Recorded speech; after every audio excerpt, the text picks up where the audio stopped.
Programme breaking barriers Aliya Shah YouTube channel पर मैं हूं आपकी होस्ट आलिया।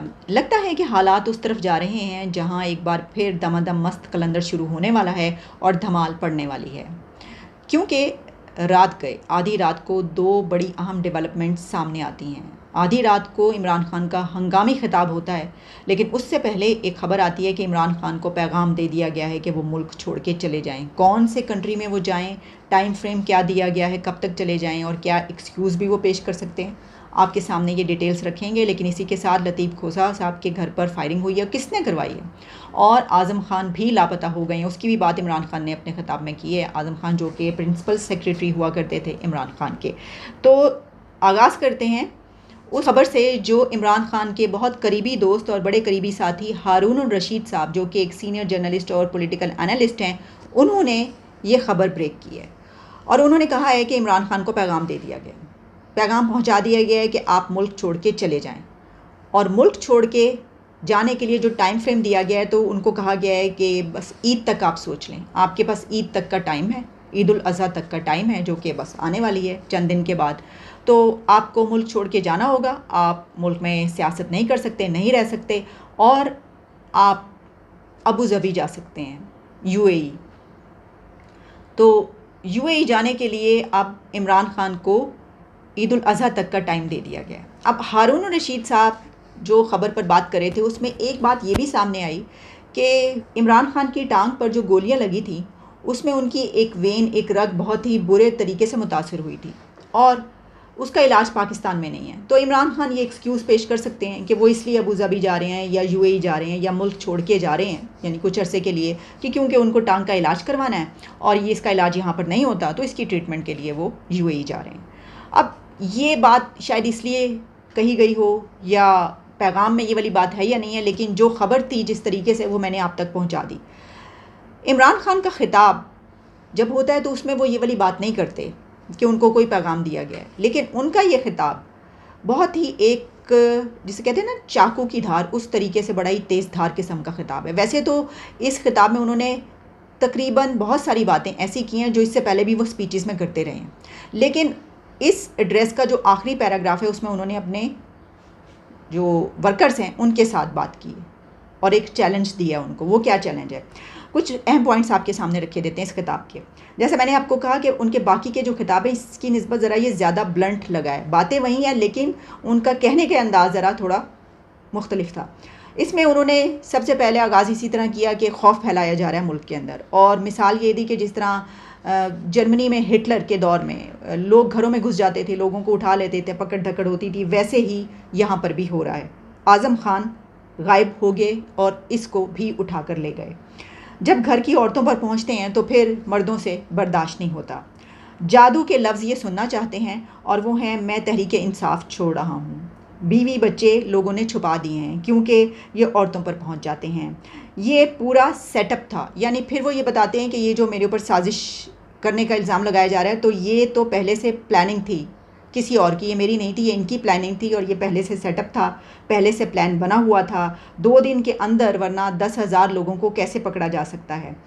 आईजी ने क्यों नहीं कुछ बताया, उससे क्यों नहीं पूछते कि वो कहाँ था जब लिबर्टी चौक से काफ़िला आ रहा था, यानी काफ़िले को क्यों नहीं रोका गया, आईजी कहाँ था उस वक्त। सीसीटीवी फुटेजेस जो कोर कमांडर हाउस की हैं वो किधर गई, उनसे पता चल सकता है। एविडेंस क्यों नहीं आई।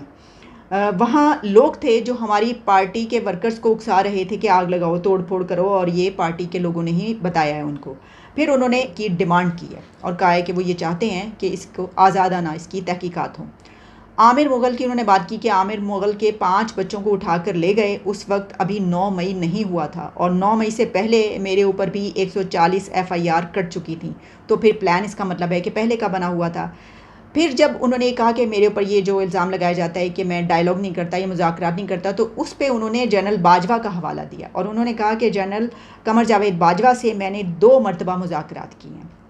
सबसे बड़ी जमात पर कांटा लगाना चाहते हैं, मेरे ऊपर कांटा लगाना चाहते हैं। उन्होंने बात कई मरतबा कही है और कहा कि सबसे बड़ी जमात पर कांटा नहीं डाल सकते। 10 लाख पाकिस्तानी मुल्क छोड़कर चले गए हैं। फिर नॉर्थ कोरिया और साउथ कोरिया की उन्होंने मिसाल दी कि वो देखें, वो भी एक ही जगह पर, एक ही जैसे कंट्रीज़, लेकिन एक कहाँ पर है, क्या हालत है उसकी, क्योंकि डिक्टेटरशिप है वहाँ पर, और दूसरा कितना तरक्की कर रहा है। फिर उन्होंने कुछ सहाफ़ियों की भी बातें की, जिसमें उन्होंने कहा कि अच्छे अच्छे सहाफ़ी बाहर भाग गए हैं, इमरान रियाज पता ही नहीं है कि कहाँ पर हैं। जनरल मुशर्रफ का उन्होंने 2-3 मरतबा हवाला दिया, जिसमें उन्होंने कहा जनरल मुशर्रफ ने उनको बताया और फिर जनरल अमजद ने भी उनको बताया कि ये दोनों पार्टियाँ कितनी करप्ट हैं। फिर उन्होंने ये कहा कि आज ये मुहिब वतन बने हुए हैं और इमरान खान गद्दार बन गया है, जबकि मैंने अपनी सारी जमा पूंजी और सारा पैसा बाहर से उठाकर यहाँ पर ले आया, सारा पैसा बेच कर यहाँ पर आ गया, सब कुछ मेरा यहीं पर है और वो ठीक हैं और हम आज गद्दार बन गए हैं। क्या कौम मानेगी ये चीज़ें? लेकिन साथ ही उन्होंने कहा और अगर नहीं मानेगी तो आप डंडे से सीधा करेंगे कौम को। जालिम हुक्मरान के सामने अब आता है वो आखिरी पैराग्राफ। मैंने काफ़ी पॉइंट्स जो हैं वो कुछ अहम पॉइंट्स मैंने आपके सामने रखे। उनकी स्पीच तो कोई 23 मिनट्स की थी, लेकिन मैंने उसमें से कुछ पॉइंट्स आपके सामने रख दिए, क्रक्स एक आपके सामने पेश कर दिया। अब आते हैं उस आखिरी पैराग्राफ की तरफ जिसमें उन्होंने अपने वर्कर्स को चैलेंज दिया है या उनसे बात की है। उन्होंने कहा है कि जालिम हुक्मरान के सामने कलमा हक पढ़ना और जालिम के सामने खड़े होना एक जिहाद है। हमें मुल्क के लिए ये फ़ैसला करना पड़ेगा। क्या हमने डर के घरों में बैठ जाना है और ये जुल्म होने देना है? 2003 में बरतानिया के लोगों ने सड़कों पर पुरअमन एहतजाज किया। मिलिट्री कोड या कत्ल के ज़रिए ये उन्हें ख़त्म करना चाहते हैं। उनकी कोशिश ये है कि मुझे अब पकड़ा जाए, अब फिर उन्होंने मुझे पकड़ना है और इसके लिए ये ग्राउंड तैयार कर रहे हैं। मैं तो तैयार हूँ जेल जाने के लिए। ये अब आपके लिए चैलेंज है कि क्या आपने चुप करके अपने ऊपर जुल्म होने देना है या आपने पुरअमन एहतजाज करना है और मिलकर करना है। इसके बाद उन्होंने तकरीर ख़त्म कर दी, स्पीच ख़त्म कर दी। तो इसमें जो मैंने आपको कहा था कि उन्होंने अपने जो एड्रेस था उसके आखिर में अपने सपोर्टर्स को और अपने वर्कर्स को, अपनी पार्टी को ये कहा है कि आपको खड़े होना है और एहतजाज करना है। अब देखें ये जो एहतजाज है ये कैसे होगा? वैसे तो इमरान खान का जो तरीक़ाकार अगर हम देखते हैं तो उसमें वो ये होता है कि पहले वो ये कहते हैं, तैयार करते हैं, फिर अगली दफ़ा ये बताते हैं कि कैसे एहतजाज होगा, कहाँ पर होगा, उसका तरीक़ाकार क्या होगा। इस तरीके से वो ज़रा टाइम लेते हैं, यानी डे टू डे बताते हैं कि कैसे प्रोटेस्ट होगा। जो अब से पहले जब वो पॉलिटिक्स में अपने जलसे कर रहे थे, जुलूस कर रहे थे, उस वक्त उनका यही हमेशा से ये तरीका कर रहा है। अब आज उन्होंने ये कहा कि आपको उठना है, खड़े होना है और प्रोटेस्ट करना है और ये पीसफुल प्रोटेस्ट होगा। तो उसमें क्या बस यही उन्होंने कहा है या आगे फिर वो अब ये बताएंगे भी कि कब प्रोटेस्ट के लिए निकलना है और क्या तरीक़ाकार होगा, कैसे निकलेंगे? ये तो हमें अब आगे पता चल जाएगा। लेकिन आज उन्होंने ये बात उठा दी है, यानी वो अपने वर्कर्स को कॉल दे रहे हैं कि उससे पहले जो उन्होंने बात की कि अब उन्होंने मुझे पकड़ना है। तो इसका मतलब ये है कि जो मैंने आपको प्रोग्राम के आगाज़ में ये कहा कि हालात जो हैं वो दमादम मस्त कलंदर और उसकी तरफ बढ़ रहे हैं, क्योंकि अगर उन्होंने ये बात उसके बाद की है कि मुझे पकड़ने की तैयारी की जा रही है, तो क्या जब उनको पकड़ने के लिए जाएंगे गिरफ़्तार किया जाएगा या उनको अगर जेल में डाला जाएगा? क्योंकि ये बात उन्होंने कह दी है कि वो नहीं जाएंगे बाहर, वो जेल जाने के लिए तैयार हैं। अच्छा, ये बात हारून रशीद साहब ने भी कही है कि ये मुझे पता है कि वो बाहर नहीं जाएगा, वो जेल चला जाएगा। तो अगर तो वो माइंड बना चुके हैं, ये वाला उन्होंने प्लान कर लिया है, तो फिर उन्होंने वो स्पीच में वो बात बता दी है। यानी आप इस तरीके से समझ सकते हैं कि स्पीच में उन्होंने ये बता दिया है कि देखो मैं तो ये नहीं करूँगा और मैं अपने लोगों को कॉल करूँगा और ये प्रोटेस्ट करेंगे इसके लिए। चलें देखते हैं कि अगले आने वाले दिनों में क्या होता है। लेकिन अब हम बात करते हैं, लतीफ़ खोसा साहब के घर पर फायरिंग हुई है और उन्होंने ये कहा है कि ये जो कुछ किया जा रहा है इसलिए किया जा रहा है क्योंकि वो इमरान खान को सपोर्ट कर रहे हैं। अब लतीफ़ खोसा साहब वैसे तो पीपल्स पार्टी के हैं और बड़े पुराने पीपल्स पार्टी के हैं, जयाले हैं वो, और बेनज़ीर भुट्टो जब थी तो उनके तो बहुत ही करीबी साथी हुआ करते थे। बल्कि जब मोहतरमा बेनज़ीर भुट्टो लाहौर आया करती थी तो वो लतीफ़ खोसा के घर में भी रहती थी, विज़िट यानी जहाँ पर स्टे करती थी। तो वो खुल के इमरान खान को सपोर्ट कर रहे हैं। अच्छा, दो बंदे ऐसे हैं इस वक्त जो मुल्क में खुल के इमरान खान को सपोर्ट कर रहे हैं बिला किसी डर झिझक के। एक हैं लतीफ़ खोसा, सरदार लतीफ़ खोसा पीपल्स पार्टी के, और दूसरे हैं पीपी के ही एतजाज़ अहसन। अच्छा, अब मेरा ख्याल है कि इसकी वजह शायद ये है कि ये दोनों अपनी लाइफ के उस एक फ़ेज़ में एंटर हो चुके हैं कि जहाँ पर वो किसी किस्म का खौफ नहीं है उनको। वो होता है ना कि डेजिग्नेशन मुझसे छीन लिया जाएगा, मेरी तो पार्टी मुझे बड़ा वो कहेगी कि ये क्या कर रहे हो तुम, ये तो मुझे पार्टी से निकाल देंगे, मैं क्या करूँगा, मेरा तो पॉलिटिकल कैरियर ख़त्म हो जाएगा। तो उनके तमाम करियर वो अपने कंप्लीट कर चुके हैं। तो अब वो उनकी जो मर्ज़ी कह रहे हैं। बल्कि लतीफ़ खोजा साहब से जब ये पूछा गया कि ये आपके आसिफ अली जरदारी आपको कुछ नहीं कहते, आप ये इमरान खान को इतना सपोर्ट करते हैं, तो उन्होंने कहा कि मैंने उनको कह दिया कि मेरी मर्ज़ी है, वो मुझे कैसे अपनी पार्टी से निकाल सकते हैं, पार्टी उनकी है, उससे ज़्यादा मेरी है, क्योंकि मैं सबसे इतना ज़्यादा पुराना वर्कर हूँ इस पार्टी का।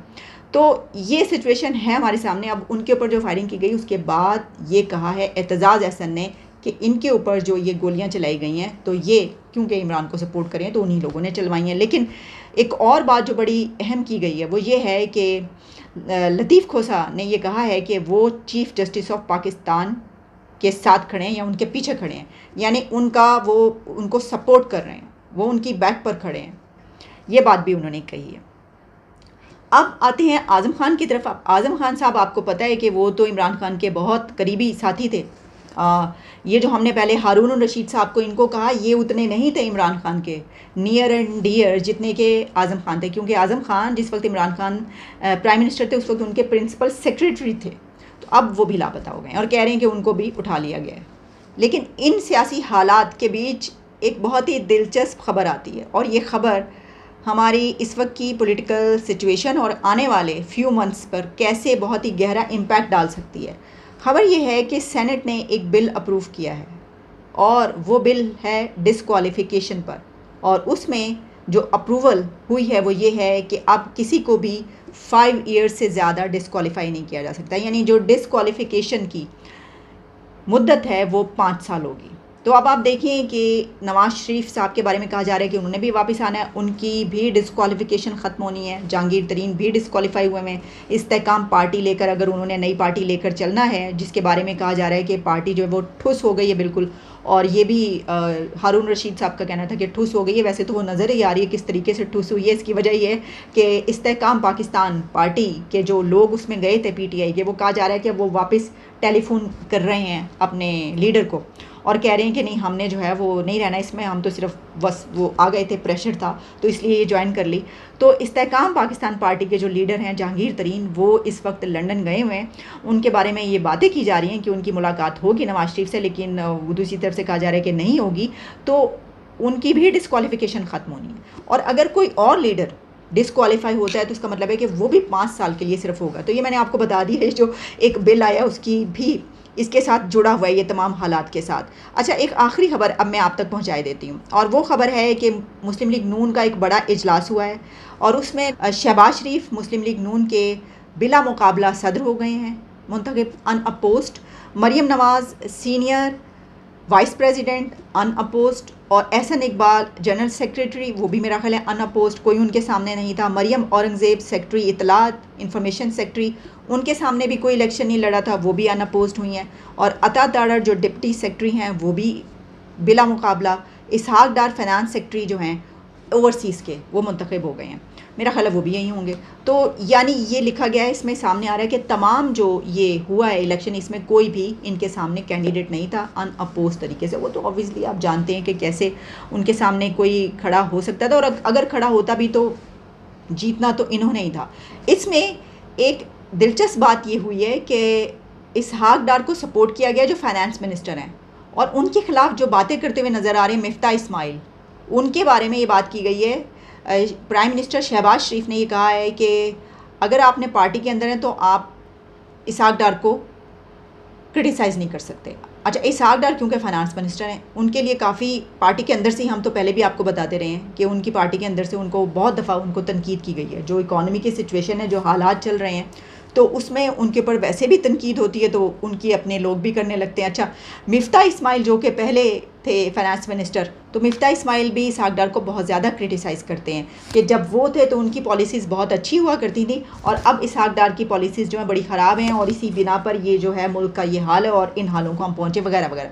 तो उनको, उन सब लोगों को स्नब कर दिया गया। उनको कहा गया है कि अगर आपने पार्टी के अंदर रहना है तो भाई ये देख लें आप, ये मतलब दरिया में रहकर मगरमच्छ से बैर तो नहीं हो सकता। तो उन्हें मगरमच्छ से, वैसे हम यानी वैसे ही बात करें, कोई लिटरल मीनिंग में हम ये नहीं कह रहे मगरमच्छ इसहाक डार साहब को, लेकिन वो ये कहा गया कि ऐसा नहीं हो सकता।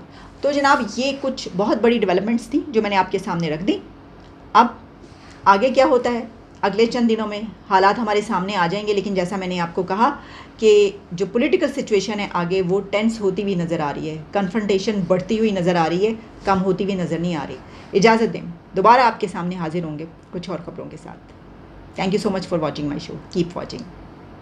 मुझे कहा गया कि जी तुम्हारा फोन टेप हो रहा है। ओ भाई टेप हो रहा है, मैंने कहा करो टेप, करते हो, हर एक का टेप हो रहा है तकरीबन।